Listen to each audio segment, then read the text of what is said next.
রাসূল বলেছেন, কেউ যদি 5 ওয়াক্ত নামাজ বা জামাত প্রতিদিন আদায় করে, তার আমল নামায় পৃথিবীর বুকে আল্লাহ তাআলা 9টা পুরস্কার দেয়। কয়টা? মোট কয়টা পুরস্কার দেয়? 9টা। 3টা কবরে, 3টা দুনিয়ায়, 3টা হাসরে, মোট 9টা উপহার আল্লাহ রাব্বুল আলামিন একজন পাক্কা নামাজীকে দিয়ে দেবে। দুনিয়ায় 3টা হলো, একজন নামাজি যদি সে নিয়মিত নামাজি হয় বা জামাত নামাজ আদায় করে, নবীজি বলেছেন লোকটা যদি কালো হয় তার চেহারার ভিতরে আল্লাহর নূর চমকিতে থাকবে, দুনিয়ার বুকে তার কোনো রিজিকের অভাব হবে না। 3 নাম্বার হলো, দুনিয়ার মানুষগুলোরে ওই নামাজি ব্যক্তির জন্য মানুষের হৃদয়ের ভিতরে ভালোবাসা পয়দা করে দেয়। ঠিক না বে ঠিক? মানুষ কিন্তু নামাজিদের ভালোবাসে, বেনামাজিও নামাজিদের ভালোবাসে। নামাজি দেখলে চিনা যায়। বেনামাজি যদি জীবনটা দিয়েও কয় আমি নামাজ পড়ছি, কি বুঝা যাবে নাকি? এটা মানুষের কর্মের প্রতিফলনটা তার দেহাবয়ব ফুটে ওঠে। এই জন্য বলেছে যে বেহেশতে যে নামাজিরা যাবে ওখানে কোনো চাবি লাগবে না। বলা হয় চাবি কি আপনি রাগদুল বাজার থেকে লোহার ডান্ডা দিয়ে একটা বানাই নিলে খুললে লাইতে পারবেন নাকি? চাবি হলো আপনি প্রতিদিন মসজিদে যাইয়া প্র্যাকটিস করতে করতে আপনার বডির ভিতরে এমন একটা ম্যাগনিফাইং পাওয়ার তৈরি হবে, চুম্বকীয় শক্তি তৈরি হবে, জান্নাতের দুয়ারে গিয়ে দাঁড়াবার সাথে সাথে বেহেশত মনে করবে এই নামাজির সাথে আমার সাথে 1000 বছরের আগের পরিচিত, আমরা যাওয়া মাত্র ঠাস করে খুলে যাবে। আছে না? আল্লাহ বলে না, ওয়াল্লাযীনা হুম ফি সালাতিহিম ইউহাফিযুন উলাইকা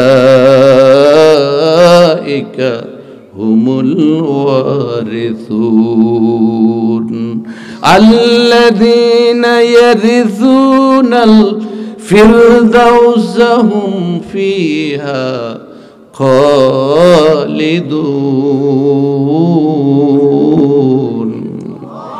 আল্লাহ পাক বলেন, যারা ফি সালাতিহিম ইউহাফিজুন, তাদের নামাজগুলোকে দক্ষতার সাথে, আন্তরিকতার সাথে, একনিষ্ঠতার সাথে নামাজের প্রতি যত্নবান হয়, ওই মানুষগুলোকে আমি ওয়ারিস বানিয়ে দেব, আমার জান্নাতুল ফেরদাউসের ওয়ারিস। মিরাজ সূত্রে বাবার সম্পত্তিতে সন্তান যেভাবে মালিক হয়ে যায়, আল্লাহ পাক বলে আমার নামাজিরাও বেহেশতের মালিকানা অটো লাভ করে ফেলবে। ওই জান্নাত থেকে তাকে কেউ আলাদা করতে পারবে না। হুম ফিহা খালিদুন, ওই বেহেশতে তারা চিরদিন বসবাস করবে। সুবহানাল্লাহ। কোন তাহলে পাক্কা নামাজিদের পুরস্কার কয়টা বলেন না? কয়টা? দুনিয়া, কবরে, কবরের ভিতরে যখন নামাজিকে রাখা হবে, আযাবের ফেরেশতারা আসার সাথে সাথে ওই নামাজি গার করে প্রশ্নগুলোর জবাব দিয়ে ফেলবে। সংকীর্ণ কবরটা যতদিন পর্যন্ত হাসরের ময়দানে না উঠবে, ওই কবরটা হবে তার জন্য বেহেশতের মতো করে আল্লাহ রাব্বুল আলামিন পাক্কা নামাজির জন্য তার কবরটাকে জান্নাত বানাই দেবে। 3 নাম্বার উপকার হলো, কবরের ভিতরে যত অন্ধকার আছে, গহীন অন্ধকার, তার নামাজের নূরের ধাক্কায় সমস্ত অন্ধকার দূর হয়ে যাবে। কয়টা গেল? দুনিয়ায় 3টা, কবরে 3টা, কয়টা গেছে? হাসরের ময়দানে 3টা। লক্ষ লক্ষ বছর হাসরের ময়দানে দাঁড়িয়ে থাকা লাগবে। এই পৃথিবীর 50,000 বছরকে একসাথ করলে যত লম্বা হবে, হাসরের ময়দানের একটি দিন হবে তত লম্বা। সুবহানাল্লাহ কোন। একদিন 50,000-এর সমান। এটা কি পৃথিবীর কোন ক্যালেন্ডার কিংবা ক্যালকুলেটরে আর হিসাব করে পাবে? মানুষগুলো নামাজি হয়ে যায়, দেশ থেকে চুরি, বাটপারি, টাউটারি সব বন্ধ হয়ে যাবে। এজন্য আল্লাহ বলছে নামাজ আগে কায়েম করো। আপনার এই কচুয়া থানার ওসি যদি নামাজি হয়, বাকি দারোগাড়ি সব চুরি বাটপারি ছাইড়ে দিয়া ওযু ছাড়া নামাজ পড়া শুরু করে দেবে। এই কুমিল্লা জেলার এসপি যদি নামাজি হয়, 15-16টা উপজেলার সবটি ওসি বিনা ওযুতে নামাজ পড়া লাগবে। ডিসিএসপিরা যদি নামাজি হয়, গোটা দেশ নামাজি হয়ে যাবে। 64টা জেলার জেসি যদি নামাজি হতো, এই জেলার ভিতরে ঘুষ, দুর্নীতি, লুটতরাজ এগুলো করার সাহস কেউ পেত না। আল্লাহ তাআলা বলেছেন ইন্নাস সালাতা তানহা আনিল ফাহশাই ওয়াল মুনকার। নামাজ শুধু তোমাকে আখিরাতে জান্নাতের ওয়াদা দেয় না, তোমার নৈতিক চরিত্রের উপরেও নামাজের দুর্নিবার পাওয়ার রয়েছে। একজন নামাজি মিথ্যা বলতে পারে না, একজন নামাজি ঘুষ খাইতে পারে না, একজন নামাজি বেপরদা চলতে পারে না, একজন প্রকৃত নামাজি ওজনে কম দিতে পারে না, একজন প্রকৃত নামাজি মালে ভেজাল দিতে পারে না, সিন্ডিকেট করে সময় মতো দামের মূল্যের দাম বাড়ায়া, জিনিসের দাম বাড়ায়া, মানুষের কণ্ঠরোধ করে, মানুষের গলা কাটায়া পকেট কাটতে পারত না। আল্লাহ রাব্বুল আলামিন বলেন, ও আমার কর্তৃত্ব সম্পন্ন নেতারা, তোমাদের যাদেরকে আমি দুনিয়ায় ক্ষমতা দিয়েছি, 1 নম্বরে পার্লামেন্টে আগে ঢুকবা, একটা আইন পাশ করে দেবা, কেউ যেন বেনামাজি থাকতে না পারে। আমি আল্লাহ অনেক ওয়াজ করেছি, সূরা মুমিনুনে ওয়াজ করেছি, বহু জায়গায় ওয়াজ করেছি, আমার নবীও ওয়াজ করেছে। ওই ওয়াজের দ্বারা যারা হয়েছে তো হয়েছে, বাকিগুলোর জন্য আইন পাশ করে দাও।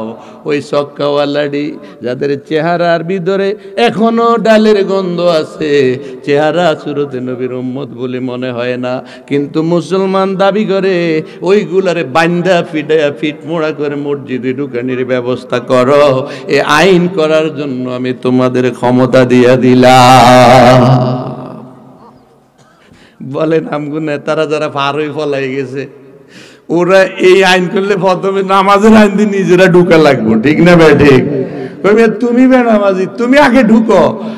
আল্লাহর কসম করে বলি, যদি 1 ওয়াক্ত নামাজের জন্য 15 দিন জেল খাটার আইন পাস হয়, এই আপনার রাগদলি সিবাসা পাইছে, এটি বেনামাজি আছে, সব দিকে মাগো খাইছে। এই 1 ওয়াক্ত নামাজের জন্য 15 দিন জেল খাটানো, বালা ভাড়া, এ ওযু করে মসজিদে যায় নামাজ পড়ে, সব দিয়ে আজান দিয়ে নামাজ পড়াইব, এরকম 10টা মসজিদেও কুলাবে না, ঠিক না ব্যাটিং? এই জন্য আল্লাহ বলছে, আল্লাহ দিন এই মাক্কান্নাহুম ফিল আরদ আকামুস সালাহ, জমিনে ক্ষমতায় পাবা, নামাজ কায়েম করবা। নামাজ কোথা থেকে কায়েম করবো?